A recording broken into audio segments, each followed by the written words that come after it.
C'est parti pour le J30 des championnats de France. Place au trail du Ventoux, un effort pervers et sournois pour notre souverain. Notre duc qui va se plier à l'exercice et vous faire part chaque jour de ses avancées.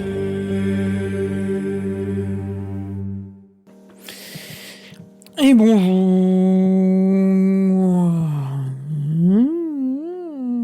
Bonjour et bienvenue dans ce J-25. Un J-25 pour le Trail du Ventoux. Trail du Ventoux qui fait office cette année de championnat, de support des championnats de France. Et c'est là tout l'objet de ce podcast, de ce suivi quotidien de la préparation, de la fin de préparation, puisque à 30 jours, si vous vous mettez au sport à ce moment-là, vous allez bien évidemment réaliser une performance médiocre. Alors, comme je vous ai mis la petite intro classique que les patriotes ont depuis vendredi dernier, puisque vendredi c'était le démarrage du J-30, et bien c'est vrai qu'il n'y a pas de message d'avertissement par rapport à la satire, la blague, l'humour habituel, donc on va essayer de pas trop déraper, mais c'est vrai que j'apprécie le drift. Donc championnat de France du Ventoux, voilà, qui est un petit peu mon premier objectif de l'année. Alors c'est vrai que c'est un objectif à tiroir, hein, vu que derrière nous allons retourner au Ventoux pour le Grand Raid du Ventoux. Donc ça fait un peu 2 en 1, à 1 mois d'écart. Tu vois, t'en rates un, tu réussis l'autre, tu réussis les deux. Voilà. Oh, elle est génialissime, magnifique. Et voilà. Et donc on suivait cette préparation au championnat de France du Ventoux parce que l'objectif de cet hiver que nous avions déterminé en automne dernier était de progresser sur trail court dans le but d'être plus performant l'été lors de l'objectif quasiment unique finalement qui est l'UTMB, puisque je me définis comme étant un ultra-trailer. Alors, je vais boire une petite gorgée de cette délicieuse bière sans alcool Renard, parce que je rentre du vélo et j'ai soif. Donc pour celles et ceux qui tombent sur ce podcast et qui se disent « Oh putain, oulala, oh, j'ai raté déjà 5 jours sur sa préparation au Ventoux, mince, il faut que je m'abonne !» Eh bien, c'est sur mon site internet, et oui, duc-army.fr. Il y avait vendredi J-30 un article, un résumant, il y a quand même 6-7 pages, le bloc de préparation de 10 jours que j'ai fait avant. Il y a ensuite la préparation au trail de la Sainte-Baume, qui était l'épreuve qualificative que j'ai réussi. Bon, pour moi, c'est assez large, assez facile de se qualifier, donc on va pas non plus se jeter des fleurs. Et puis je vous ai fait dimanche soir, même en direct, le retour sur ce trail de la Sainte-Baume, parce que c'est quand même globalement bien passé, donc j'étais assez content. C'est vrai que quand on avait présenté le bloc en amont, on pouvait imaginer une certaine fatigue le jour de la course. Et écoutez, c'était pas dégueu. Bon, après, évidemment, le terrain était quand même particulièrement difficile. Mais voilà.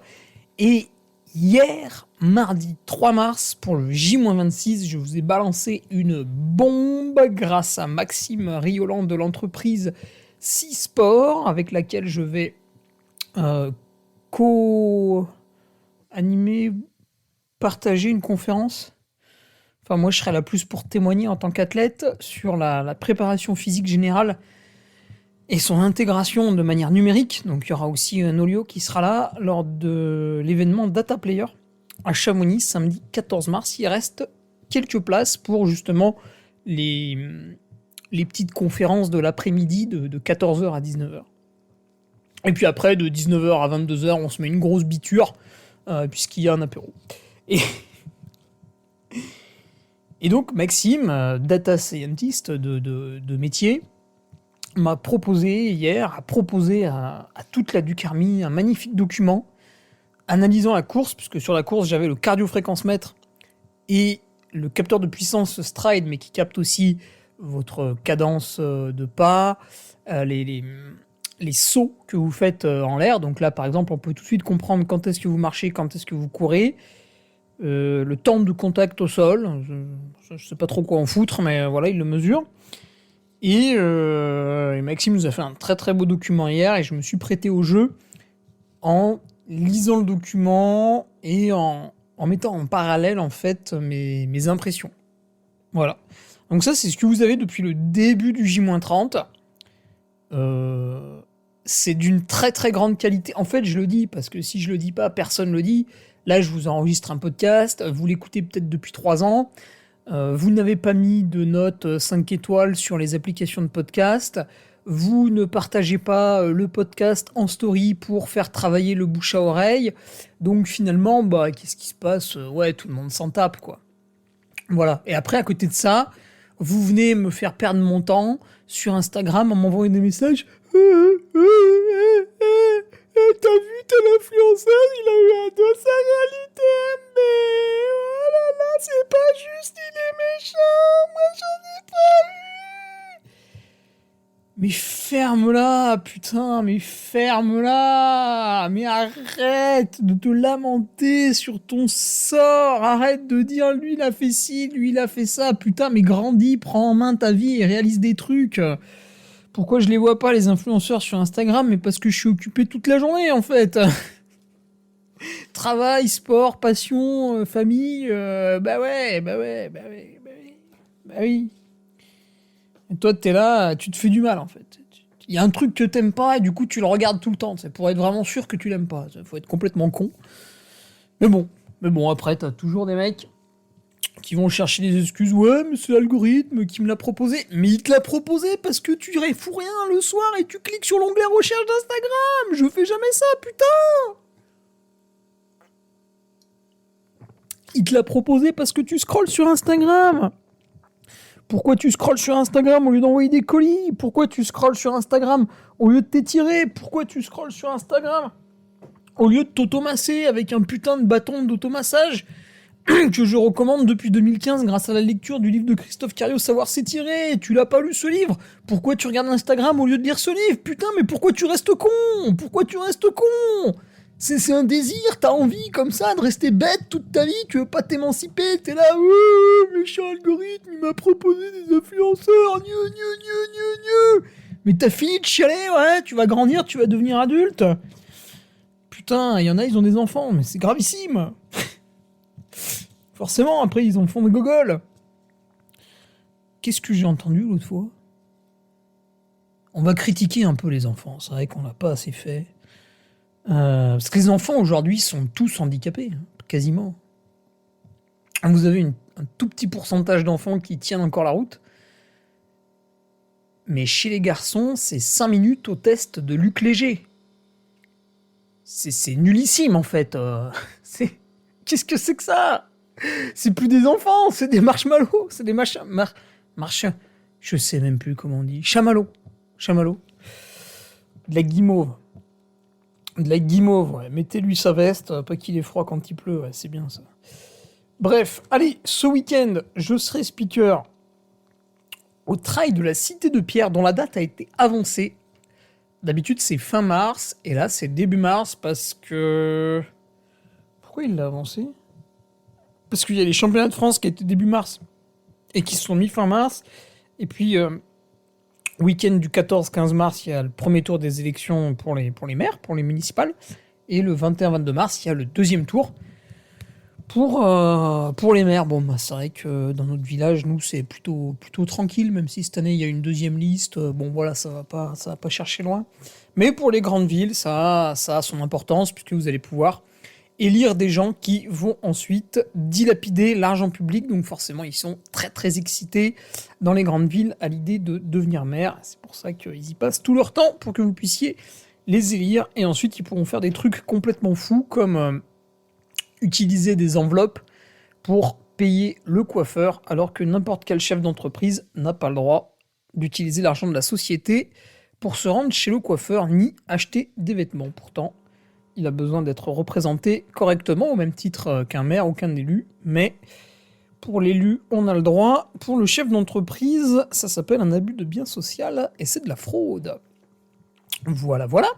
Donc ce week-end, je serai au travail de la Cité de Pierre. Si quelques personnes veulent que je leur amène de la bière renarde sans alcool, bio, brassée ici dans mon village, que c'est le mien à moi à Vauglan, ou que vous voulez que je vous amène, parce que maintenant j'ai aussi du vin blanc pétillant sans alcool, et oui, qu'est-ce que tu veux ça. Alors ça ressemble au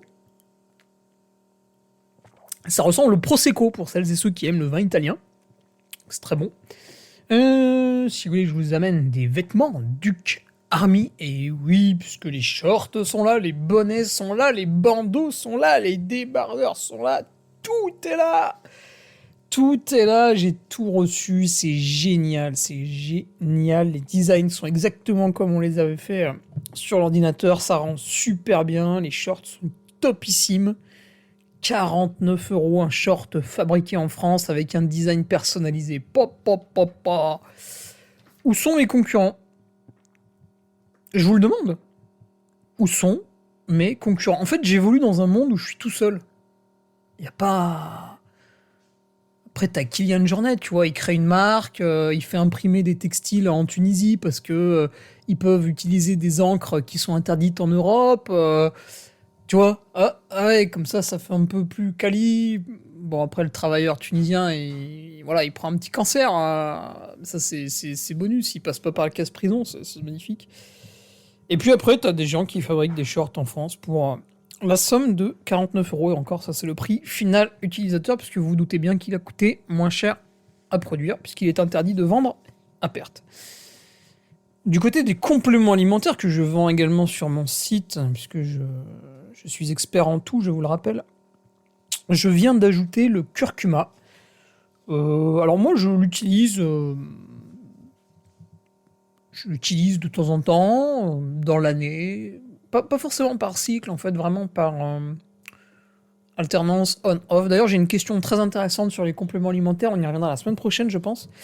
Et voilà, il y a un abonné là qui m'a dit ce serait bien de mettre le curcuma, je suis consommateur, donc écoutez, voilà, j'en ai acheté 20 boîtes là pour faire un premier stock. Il est sur mon site, alors il n'y a pas encore de photos, faut que je les fasse. Mais voilà. Et puis pour les abonnés, vraiment très rapidement, petite news, nouvelle info, c'est vrai que j'ai toujours porté des lunettes de soleil, je n'avais jamais été sponsorisé. Eh bien cette année, alors ça n'a pas encore été annoncé officiellement, ça le sera un petit peu plus tard.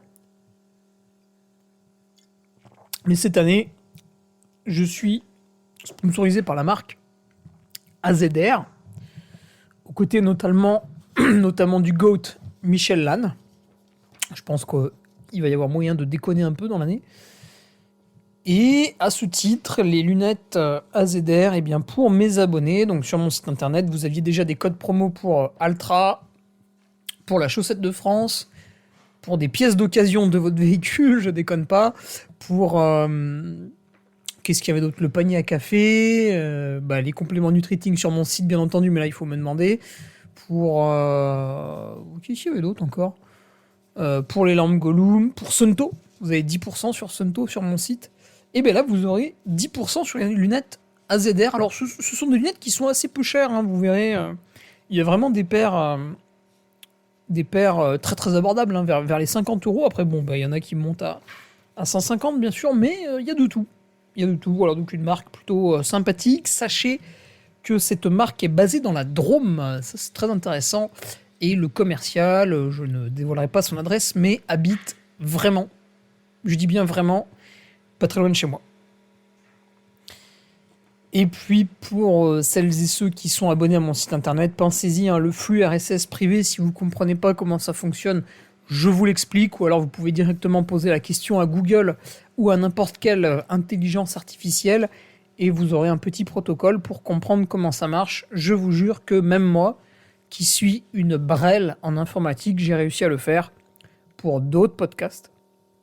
Et évidemment, je ne vais pas m'auto-écouter, et vous verrez que c'est pas très compliqué là, vraiment, je ne vous mens pas, ça n'est pas très compliqué. Voilà pour les news. Alors sinon, l'objet du podcast quotidien, c'est de vous raconter mon quotidien. Donc si vous voulez, ce matin, je me suis levé, il était 7h12. Ensuite, j'ai ouvert la fenêtre. Alors pour ouvrir la fenêtre, vous voyez, je fais 3 pas. Je tourne légèrement la poignée. Ensuite, je tire. Donc là, mes deltoïdes travaillent. Non, je déconne. Non, je déconne. Alors aujourd'hui, qu'est-ce qu'on avait? Donc le mercredi, c'est le jour de la muscu, hein, toujours. Musculation, toujours le même principe. Éloigné des courses, je me mets une timbale. Et plus on approche d'une course, plus on relâche. À la fois dans le volume, mais également dans l'intensité, même si on relâche un peu moins l'intensité, mais le volume, oui. Donc aujourd'hui, on en a profité pour faire une séance plutôt difficile. Je vais vous expliquer pourquoi. C'est parce que, ok, dimanche, j'étais au trail de la Sainte-Baume, donc c'est un effort difficile d'environ 6 heures. Et là, on est seulement à 72 heures après, donc voilà, il faut pas trop faire le con en théorie. Mais cette course s'inscrivait dans le cadre de ma préparation au Trail du Ventoux. Et dans le cadre de cette préparation, nous sommes à S-3. Qui dit S-3 dit dernière occasion d'aller au casse-pipe. Donc faire une séance de muscu plutôt grosse 72 heures après le trail, c'est ce qu'on peut appeler du casse-pipe. Et on y a été, voilà, on a mis les 2 pieds dedans. Pour vous donner une idée, alors la séance était déjà difficile, même si ça n'est pas la plus dure que j'ai réalisée. J'en ai déjà fait des plus grosses, des plus dures, etc., etc. Mais pour celles et ceux qui manient un petit peu les kettlebells, puisque depuis novembre 2022, je réalise toutes mes séances de musculation avec des kettlebells, ce qui présentent plusieurs avantages. À la fin, je me suis retrouvé à faire un exercice, je vais vous le donner. Je faisais 5 power swing avec un poids de 40 kg, sachant que j'en pèse 61. Et tout de suite après, sans repos, j'enchaînais immédiatement avec 15 swings à 32 kg. Ensuite, je me reposais 2 minutes et je recommençais cet enchaînement, donc je l'ai fait 4 fois, ce qui fait que j'ai soulevé un peu plus de 2 tonnes et demie, je crois. Oh, alors attendez, on a 5 minutes, je vais vous faire le calcul. Égale 40 fois 5 plus 32 fois 15 égale 680 fois 4. 2720 kilos ont été soulevés en l'espace de 10 minutes. Quasiment 3 tonnes. Ok. C'était assez dur, j'étais assez endormi quand même. J'étais un peu mou là pour la séance. Alors déjà parce que ça fait 2 semaines qu'on relâche au niveau de la musculation pour réaliser un trail correct au trail de la Sainte-Baume. Et aussi parce que c'est vrai que ce trail de la Sainte-Baume, on avait le week-end patriote, tout ça. Après on revient à la maison, 2-3 trucs un peu sur le feu, un peu à gérer. Et j'ai une semaine très très compliquée. Et c'est vrai que du coup j'ai pas trop bien dormi, donc c'était un peu mollasson. Et il y avait le petit run avant, le petit run d'échauffement, 5 km, 250 mètres de dénivelé. Voilà, sur un terrain un petit peu caillouteux d'ailleurs, hein, j'y faisais attention pour le trail du Ventoux, parce que j'en ai l'occasion. Voilà pour la matinée. Après, je suis revenu, j'avais pas mal de colis à faire, les petites commandes, les shorts, les compléments alimentaires. Ça y va. Alors, faites-moi plaisir. Quand vous commandez les compléments alimentaires, c'est pas pour vous prendre tout votre argent, mais en fait, par exemple, vous prenez le multivitamine et vous consommez une boîte tous les mois ou une boîte tous les 2 mois, j'en sais rien, vous faites ce que vous voulez. Ne commandez pas une boîte par une boîte. En fait, vous pouvez prendre 6 boîtes d'avance. Parce que, déjà, quand vous faites une grosse commande, moi, je vous offre les frais de port. Pourquoi ? Parce que je ne fais pas ça pour passer mon temps à faire des petits colis, d'accord ? Donc, quand je dois envoyer 1 ou 2 compléments, c'est un peu pénible d'y passer du temps, alors que je passe le même temps à envoyer un colis de 6, 8, 10 compléments. Vous voyez ce que je veux dire ? Donc, faites du stock.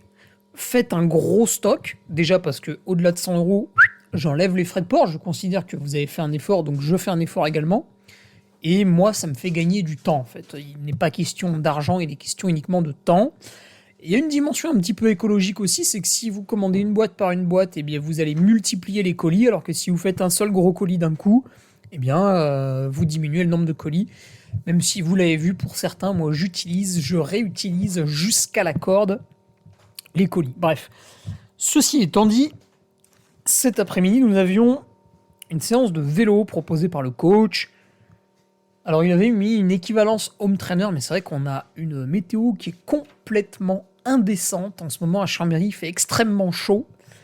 Il y a un soleil qui commence à être voilé, bien sûr, à cause de la pollution. Alors, les autorités de santé ne vous le diront pas, parce qu'ils s'en cognent un peu de votre santé. Hein. La pollution, on n'a rien à vous vendre comme médicament avec ça, donc ça n'intéresse personne. C'est du business, hein. C'est du business. Mais c'est très pollué en ce moment autour de la Savoie, j'imagine la Haute-Savoie également, puisqu'il ne pleut plus depuis 2 semaines et que les températures ont beaucoup monté et que comme la nuit il fait encore un peu frais, les Français utilisent leur chauffage, hein, malgré que l'énergie coûte de plus en plus cher. Les gens s'accrochent quand même à leur chauffage, hein, ils se saignent jusqu'au bout pour se chauffer. Voilà. Je déconne, hein, bien entendu, je fais pareil. Mais putain, chaque année, ça coûte de plus en plus cher, alors que chaque année, on chauffe de moins en moins. Bref. Donc j'ai fait la séance sur le vélo. Et sur cette séance, si vous voulez, j'étais tout mou. En fait, le matin, la musculation que j'ai fait était tellement dure et les power swings sont très... Vous avez une contraction nerveuse qui est extrême. C'est de la force explosive. Donc c'est vrai que comme le coach m'a aussi mis de la force explosive sur le vélo, si tu veux, je suis parti, j'étais tout mou. Putain, qu'est-ce que j'ai fait là ? Hop, affichage d'Olio, semaine, ouais. J'étais tout mou et voilà. Donc j'avais à faire, après un échauffement d'environ une demi-heure, 10 fois 1 minute à fond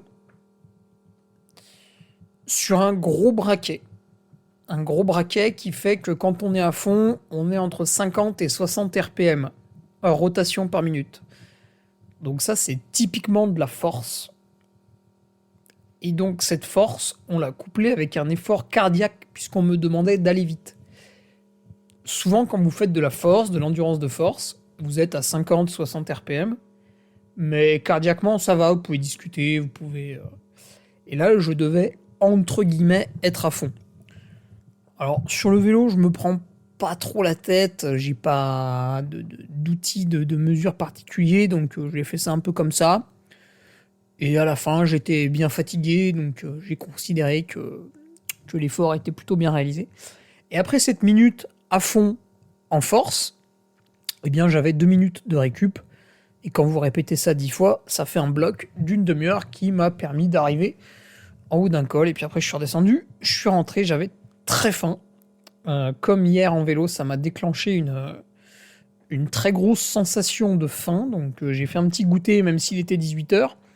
Et ce soir, je peux vous dire que je ne vais pas lésiner sur la nourriture. Je vais attraper la calorie. Et elle va passer un sale quart d'heure. Avec l'acidité de mon estomac. Elle va mourir. Voilà, écoutez, en plus, je vous enregistre ce petit podcast à la fois en buvant une bière de récup, puisqu'elle est sans alcool, et avec des plantes issues d'une récolte dans le massif des Bauges. Et j'ai oublié de changer de programme sur mes bottes de compression. Attendez, hop, je mets le nouveau programme. Voilà. Et je fais des bottes de pressothérapie. Et oui. Bottes qui m'ont été offertes en avril 2022 pour le cadeau de mes 30 ans. Donc voilà, c'est un outil qui coûte un peu cher. Il est vrai, on ne va pas se le cacher. Et donc c'est une magnifique idée de cadeaux groupés. Et nous en venons maintenant. Donc vous avez l'habitude pour les abonnés à mon site internet qui ont le J-30 tous les jours. tous les jours vous avez ça. On a parlé de l'entraînement. Nous allons maintenant prendre la question d'un auditeur. Et là, je vous ai pris une question spéciale mercredi, puisque je sais que les gueux nous écoutent. Bonjour les gueux. Bonjour. Vous allez bien avec votre dentition un peu dégueulasse là, hein? Non, ouvrez pas la bouche, ça pue. Donc les gueux nous écoutent, et du coup pour les divertir, parce qu'ils ont soif de divertissement, eh bien j'ai sélectionné une question où je vais tailler un peu celui qui m'a posé la question. Alors, le persécuté du jour s'appelle Christophe Baudat. Bonjour Christophe. Qui est un abonné de longue date, donc bien sûr il comprendra l'humour à travers mon propos. Mais en fait, ces questions m'ont fait rire parce qu'elles étaient remplies de clichés, de raccourcis et de raisonnements un peu à l'emporte-pièce en mélangeant plusieurs choses. Et donc je pense qu'il est très important d'y apporter un éclaircissement. Bien entendu, ça n'est pas une moquerie, sa question justement n'est pas ridicule puisqu'elle mélange beaucoup d'informations et peut-être qu'elle les mélange trop. Salut Hugo, juste une question pour le J-30 Ventoux ou autre. Est-ce qu'utiliser en course l'indication de puissance sur la montre à la place du cardio ne serait pas mieux ? Première question. Stéphane Brognard, attention, ça commence à citer Stéphane Brognard, en avait parlé dans la bande à des plus, car a priori Vincent Bouillard n'avait utilisé que cette indication sur l'UTMB. C'était en septembre 2024. Bien sûr, il faut calibrer les différents niveaux de puissance à l'entraînement, montée, plat, descente, sur la montre et ne pas utiliser Nolio, car a priori, tu disais qu'il y avait quelques différences. Cela éviterait les fluctuations de fréquence cardiaque pour raisons externes, émotion, chaleur, toutes ces conneries-là. Voilà, bonne récup Christophe. Alors, Christophe, je vais juste faire une petite... tu vois, un truc que tu as mal exprimé. Ne pas utiliser Nolio, car a priori tu disais qu'il y avait quelques différences, c'est pas ça. En fait, quand tu es dans ta course, tu peux pas utiliser Nolio. Nolio, c'est la plateforme sur laquelle va se télécharger ton entraînement. Donc quand tu utilises Nolio, tu as forcément terminé cet entraînement. Donc en course, tu visualises ce qui s'affiche sur ta montre. Uniquement. Quand tu es en train de courir, il n'y a pas de Nolio. Le Nolio, il intervient après. Donc c'est un non-sujet pendant l'exercice. Et en fait, bien évidemment, si on veut se servir de l'information qui concerne les watts pendant qu'on court, grâce au capteur de puissance Stride, eh bien, il faut calibrer ces zones comme on les calibre avec la fréquence cardiaque lors d'un test à l'effort. C'est bien entendu exactement pareil. Là-dessus, il y a un problème pour moi, c'est que j'ai fait une séance de tapis chez mon ami Charlie Lecoq il y a 2 ou 3 semaines. Et j'avais mon capteur Stride.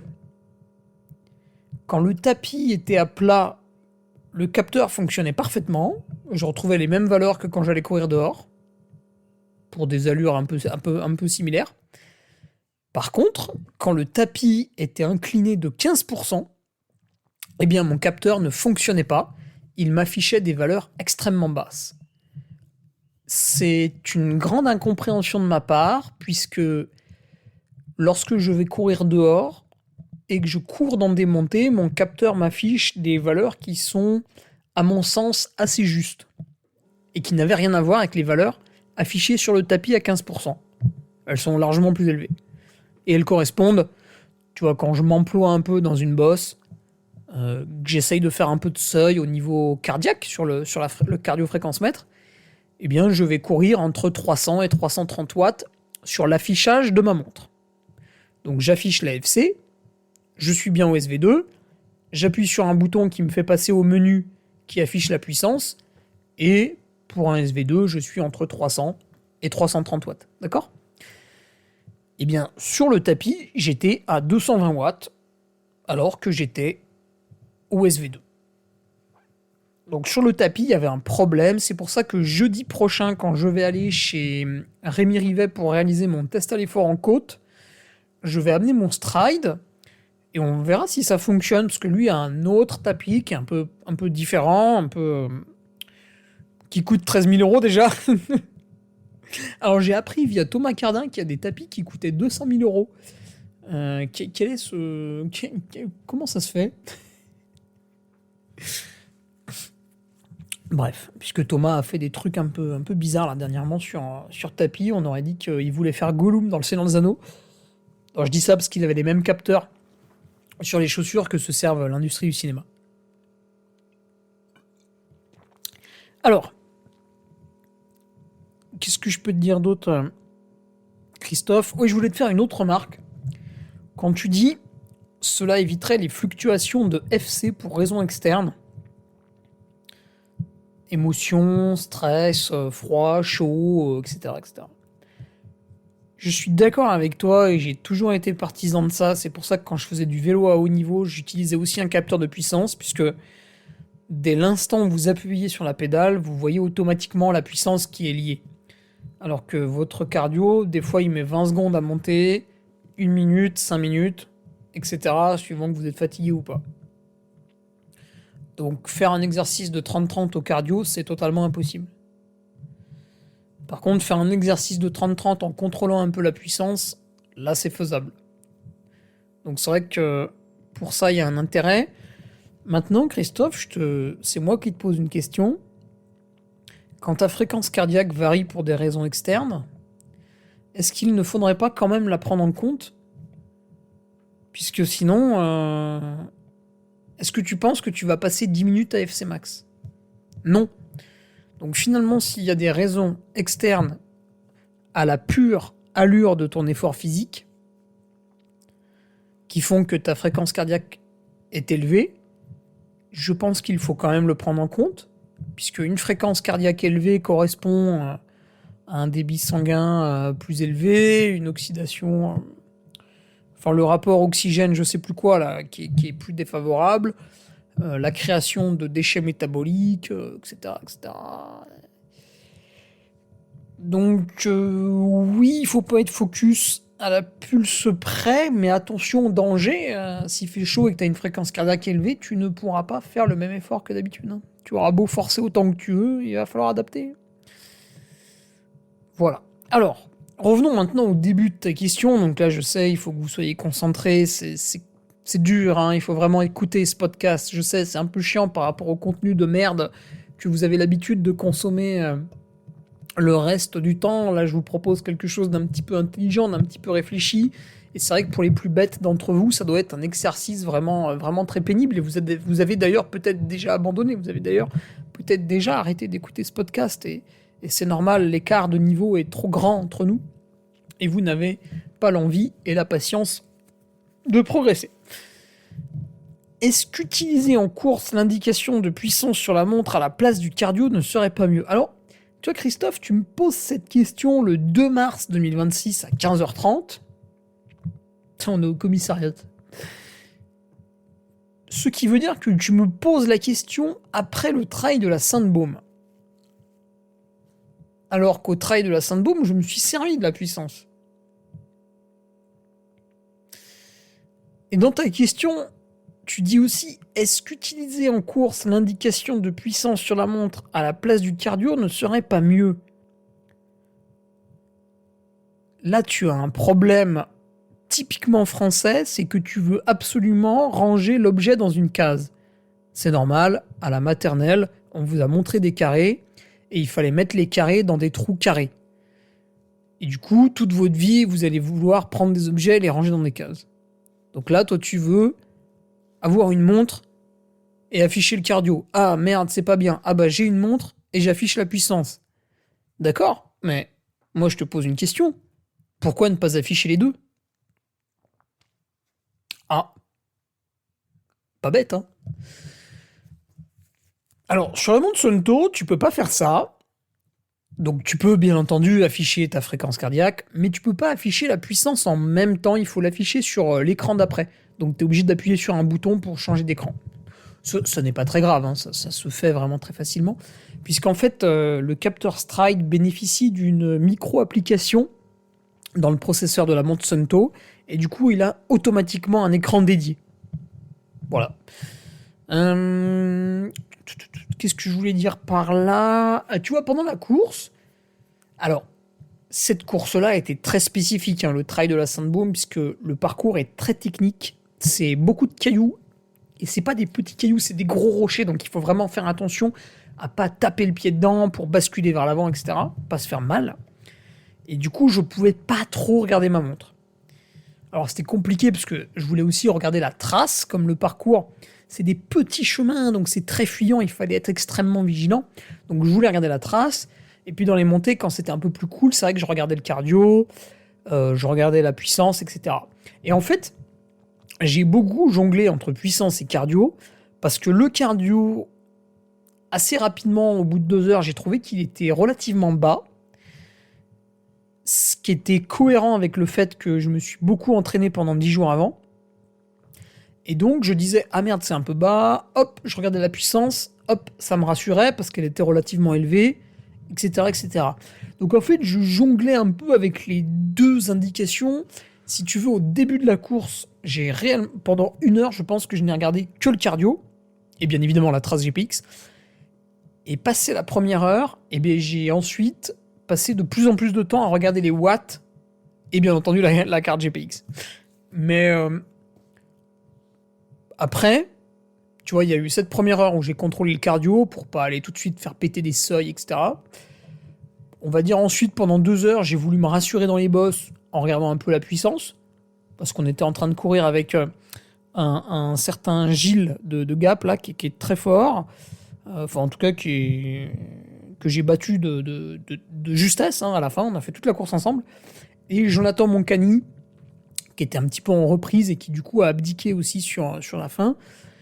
Et notre groupe avançait bien, mais c'est vrai qu'on rattrapait pas spécialement ceux de devant. Alors en fait, on les a rattrapés au kilomètre 40. Mais du coup, comme je savais pas trop, puis personne nous revenait dessus non plus, donc à des moments, je regardais la puissance pour voir un petit peu où est-ce qu'on était en train d'aller, quoi. Donc voilà, moi j'ai jonglé avec les deux, avec un pourcentage qui était plus favorable au cardio au début, plus favorable au watt au milieu, et à la fin, en fait, je regardais plus du tout. Parce qu'à la fin, on arrive, dernière bosse, donc c'est ce que j'ai raconté dimanche soir. On arrive au ravitaillement numéro 3, il y a le 5e, le 6e, le 7e, le 8e, le 9e, le 10e. Moi, j'arrive à la 9e place, et quand j'arrive au ravitaillement, le 5e ressort. Donc, si tu veux, on était dans un laps de temps de 1 minute, 1 minute 30. Donc là, évidemment, il y a de l'excitation, et après, on a monté la bosse du mieux possible. Mais on avait déjà 4h30 d'effort. On était tous fatigués. Voilà, le soleil était bien levé. Bon, bah là, tu regardes pas tes watts pour savoir où est-ce que t'en es. Là, c'est sauf qui peut, quoi. Et effectivement, je suis un de ceux qui a réalisé la meilleure montée. Bon, après, il y avait d'autres difficultés qui m'ont pas permis de faire 5e, mais voilà. Alors, je vais venir ensuite à ta dernière phrase, qui est du coup au milieu du texte, hein, c'est un peu décousu, encore une fois, il faut suivre.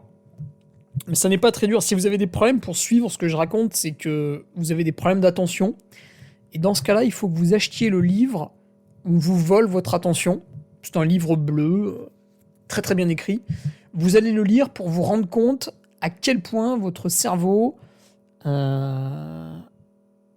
est perturbé par le monde moderne qui vous baise en permanence.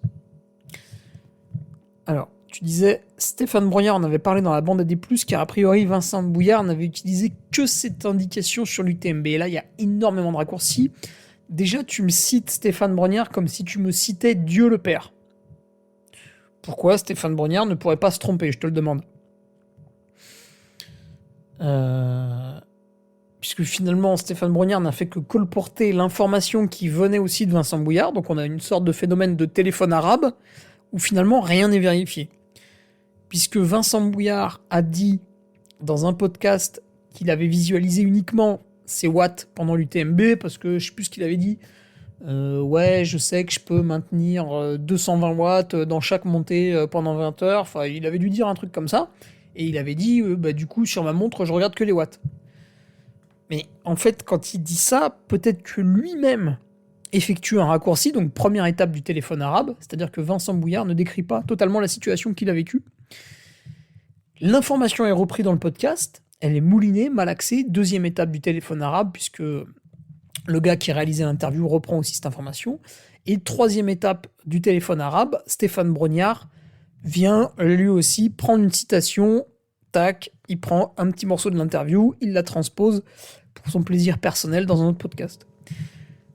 Et ça se trouve, en fait, Vincent Bouillard, de temps en temps, a contrôlé sa fréquence cardiaque, de temps en temps, a couru un petit peu à la sensation, peut-être qu'au milieu de la nuit, il a fait une bosse sans regarder les watts, etc., etc. Donc attention avec ces raccourcis. Et certes, Vincent Bouillard a gagné l'UTMB 2024, donc là, forcément, tout le monde, on le sauce un maximum, quoi. C'est, il a gagné, comme il a gagné, il a tout bien fait, alors on va tous copier, du coup, on va tous gagner l'année prochaine. Finalement, non. Et puis, Vincent Bouillard, au même titre que Stéphane Brognard, n'est pas Dieu le Père, puisque l'année d'après, bien sûr, la Western States, il a été contraint à un abandon malheureux. Donc il est comme tout le monde, parfois certains paramètres lui échappent et il ne peut pas réussir à 100% tout ce qu'il entreprend, c'est tout à fait normal. Certes, il s'est bien vengé sur les mondiaux avec un très très beau top 10 sur une course extrêmement relevée, et peut-être un peu trop technique pour lui, c'est vrai qu'il n'était pas revenu, lui qui s'exprime très peu, n'était pas revenu sur cette épreuve, mais je pense qu'il aurait pu mieux faire sur un terrain un peu plus souple. Voilà, puisque c'est un grand coureur, il a encore fait des crosses de très très bonne qualité cet hiver, et nous avons bien entendu tous hâte de le voir sur les sentiers de l'Ultra Trail du Chianti samedi 21 mars pour peut-être rattraper un golden ticket, mais le niveau est assez élevé, alors je n'invente rien, c'est déjà en ligne sur l'application Livetrail, vous pouvez tous consulter le gros niveau qui est présent à l'Ultra Trail du Chianti, et donc ce ne sera pas une mince affaire que d'attraper un des 2 golden tickets pour participer à la Western States. Du coup, oui, Stéphane Brognard en avait parlé dans la bande AD+, d'utiliser que cette indication à l'UTMB, c'est peut-être un peu réducteur, je pense qu'on peut, parfois, en fait, suivant les montées, tu peux aussi regarder, parce que sur ce trail de la Sainte-Baume, les montées, souvent, quand elles étaient longues, on démarrait plutôt en bas, donc avec un chemin souple, piste forestière, petit single track forestier, etc., etc. Des chemins où on pouvait courir. Et puis plus on montait, plus on s'approchait du gros caillou méchant qui fait la crête, et à la fin, on finissait systématiquement en marche, parce qu'il y avait des cailloux, des marches, un pourcentage qui devenait très élevé, etc., etc. Donc, le début était rythmé par les watts sur le début de la montée, parce qu'on court, parce que c'est le début de la montée, donc le cardio monte gentiment, mais n'est pas encore à son rythme de croisière. Et puis après, quand on est en train de marcher dans les cailloux, on peut regarder la fréquence cardiaque, et si on marche à une allure relativement soutenue, eh bien en général, on a la même fréquence cardiaque que juste avant. Voilà. Donc tu vois, Christophe, pour finir de te répondre de manière plus globale, évidemment, regarder les watts a un intérêt. Alors, en descente, je dirais que non, parce que ou alors il faudra une descente sur route. Mais sinon, t'es tellement là à jouer la technique, le placement des pieds, etc. La respiration pour pas avoir de point de côté, hop, le bassin qui se déplace de manière harmonieuse. Il y a tellement de technicité dans la descente que je pense pas qu'il y ait un intérêt particulier à regarder, mais même que ce soit sa fréquence cardiaque, à regarder sa montre en descente, attention, danger. Montée et plat, là oui, évidemment, il y a un intérêt, donc pour sur un trail long, ne pas faire trop de conneries, tout de suite regarder qu'on soit pas trop en train d'en mettre. Et puis plus le plat ou plus la montée est longue, et bien plus au fil du temps on va passer sur la fréquence cardiaque pour contrôler. Mais rien n'empêche de switcher d'un écran à l'autre. Donc voilà, c'est bien entendu très intéressant ces watts, mais il ne faut pas oublier les autres paramètres. Et c'est ça qui est formidable en trail, c'est qu'il y a tout un tas de paramètres à maîtriser. Là, en ce moment, tout le monde s'astique la queue sur les résultats des trailers sur les 5, 10 km et puis les crosses. Alors, je suis responsable. Je les cite tous dans ma chronique du lundi. Et d'ailleurs, c'était amusant puisque Distance Plus a parlé de la performance d'Anthony Felber aux 10 km de Payerne, donc 30 minutes 03 dimanche dernier. Et aux 10 km de Payerne, il y avait aussi Aubin Ferrari, qui lui ne fait pas du trail court, il fait de l'ultra-trail. Et Aubin a réalisé 31 minutes 19. Voilà. Et quand vous faites de l'ultra-trail, c'est pas mal.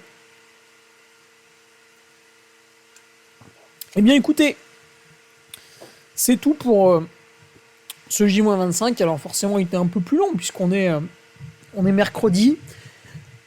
Là, j'ai vraiment envoyé du lourd. Hein. Depuis le J-30, j'ai vraiment envoyé du lourd. Hier, le truc Data Scientist, tout ce week-end autour du trail de la Sainte-Baume. Là, j'ai chargé. Hein. J'ai vraiment chargé comme un cochon. Mais vous aurez le week-end pour tout écouter parce que je pense que ce week-end, je n'aurai pas le temps d'enregistrer. Hein. Je prends mon véhicule vendredi à 13h, je reviens dimanche à 22h. Peut-être samedi soir, j'aurai le temps de vous faire un épisode, mais ce sera tout. Ça peut être intéressant de faire un épisode samedi soir, parce que ça permettra de revenir sur l'entraînement du vendredi, qui est un petit peu dur. Et dimanche, jour du Seigneur, vous serez tranquille pour réécouter ce que vous n'avez pas pu dans la semaine. Et après, par contre, ce sera du 100% focus jusqu'au bout. Eh bien écoutez, très bonne soirée à toutes et tous, et on se retrouve demain, jeudi 5 mars, pour le J-24.